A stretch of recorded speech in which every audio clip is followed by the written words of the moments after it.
is converted to 1,3-bisphosphoglycerate. You may be confused that only one phosphate is being used here, but please remember that we are essentially getting 2 molecules of glyceraldehyde 3-phosphate for every 1 molecule of glucose that enters the pathway of glycolysis. 2 NADs are used in this reaction which accept hydrogen and get reduced to NADH, which is subsequently used in the electron transport chain to make more ATPs. 2 hydrogen ions are produced here in this oxidation reduction reaction. 2 ADPs are converted to make 2 ATPs. These 2 molecules of water are produced in the dehydration reaction of 2-phosphoglycerate to phosphoenol pyruvate, and this gives us the final reaction of glycolysis. Now if you look at how much energy is derived from glycolysis, you can first note that glycolysis consists of an energy expenditure phase and an energy producing phase.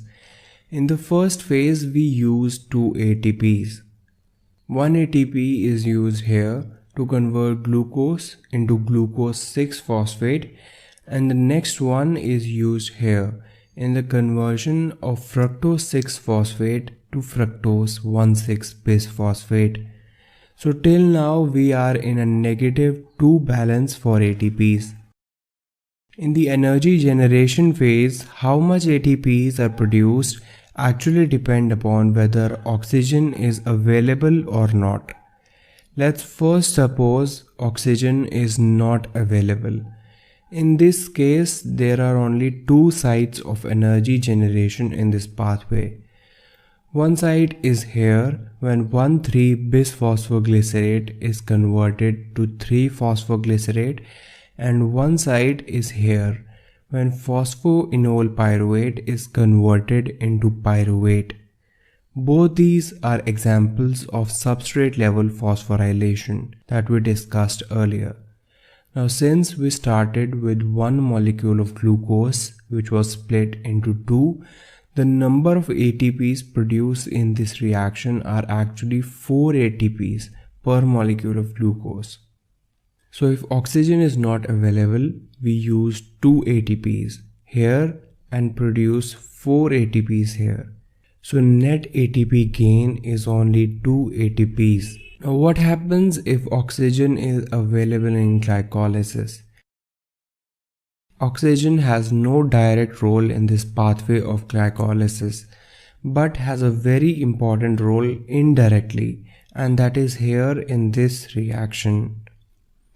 Here, as you can remember, glyceraldehyde 3-phosphate is converted into 1,3-bisphosphoglycerate.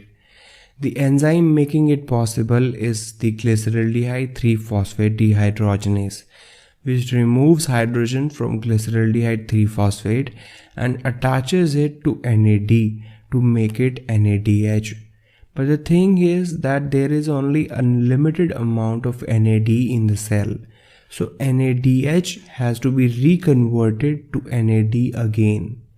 And this takes place in the electron transport chain present in the mitochondria of the cells. And this is exactly where oxygen plays a very important role. Electron transport chain keeps a supply of NAD in order and also produces 2.5 new ATPs in this reaction. This is an example of generation of ATPs through ionic gradients, and it is different from substrate level phosphorylation that we discussed earlier in this video. Now we are getting an additional 2 NADH molecules in aerobic glycolysis per molecule of glucose that enters the pathway. So a quick recap on the energetics of glycolysis. We are using 2 ATPs in the investment phase of glycolysis, and we are producing 4 ATPs in the payoff phase. That gives us a net gain of only 2 ATPs in the anaerobic glycolysis. In the aerobic glycolysis, we are getting an additional 2 NADH molecules that will be used in the electron transport chain to produce more energy. Okay, so this was about the energy generation in glycolysis. Now you also need to know how galactose and fructose enter this pathway. For fructose, it is simple. Most of the fructose that we consume goes into our liver and gets metabolized into fructose 1-phosphate, which through another intermediate enters the glycolysis here.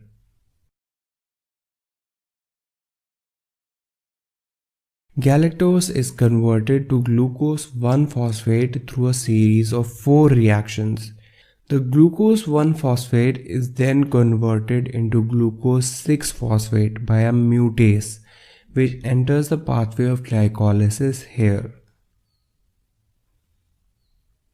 Now let's understand how this pathway of glycolysis is regulated, meaning how is the rate of glycolysis increased or decreased when required. First, let's understand in brief why regulation of this pathway is required.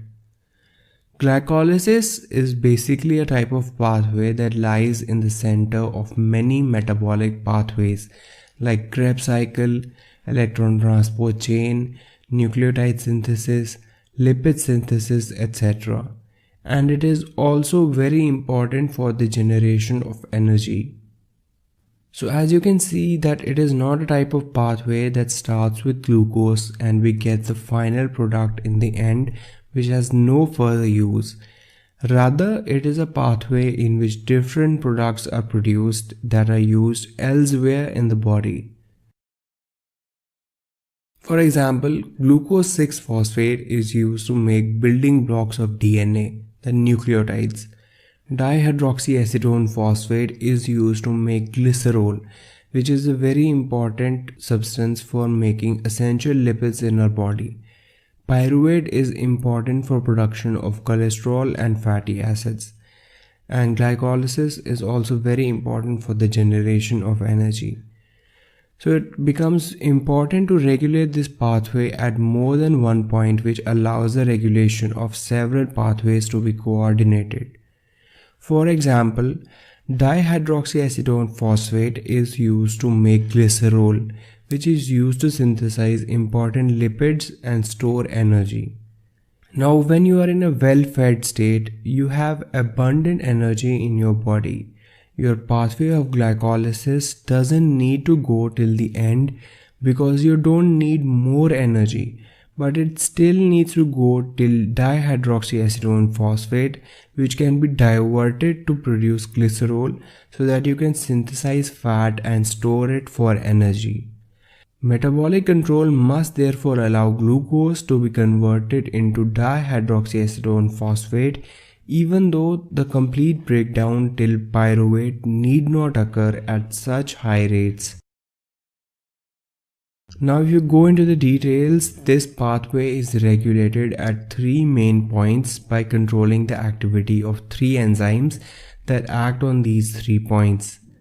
At the first point we have the hexokinase, and regulation at this step is simple. If the concentration of glucose 6-phosphate rises in the cell, the enzyme hexokinase is shut off, thus serving as an overall check on this pathway. The next point is here, the conversion of fructose 6-phosphate to fructose 1,6-bisphosphate, and the enzyme acting here was the phosphofructokinase.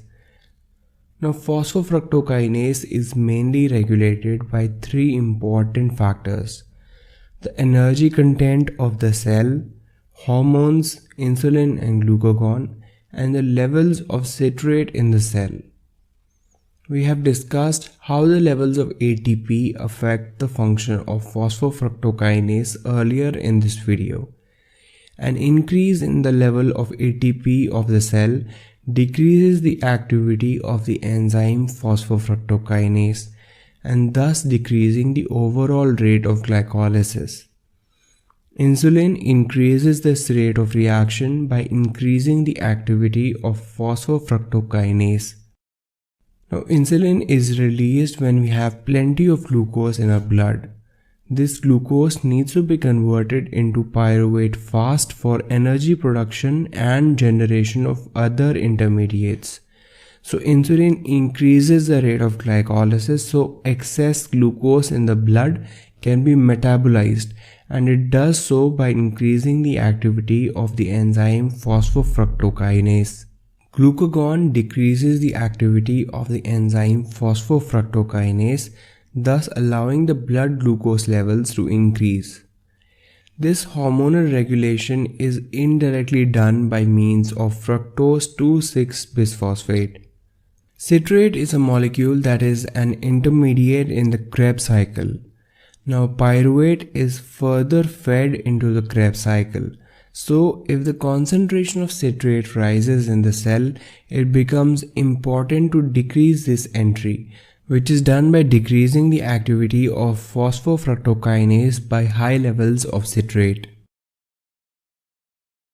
The third point of regulation of glycolysis is at the last step, that is a conversion of phosphoenol pyruvate to pyruvate by the enzyme pyruvate kinase. So the regulation at this step is very simple. You just have to remember that if the products of this pathway, ATP and acetyl-CoA, accumulate in excessive concentration in the cell, this inhibits the pathway of glycolysis at this step. This is also just a normal negative feedback mechanism that operates in many pathways in our body. So this was the regulation of glycolysis. Now we'll come to the last topic in the video, that is what happens to pyruvate next. See, the pyruvate has mainly three fates.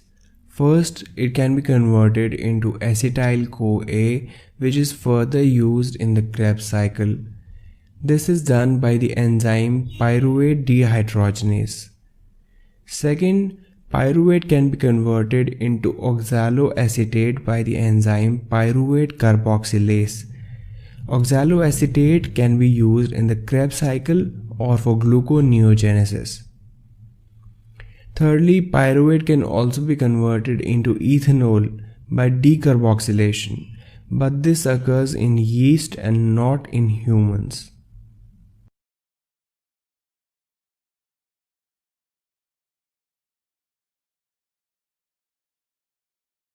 Guys, thank you so much for watching this video.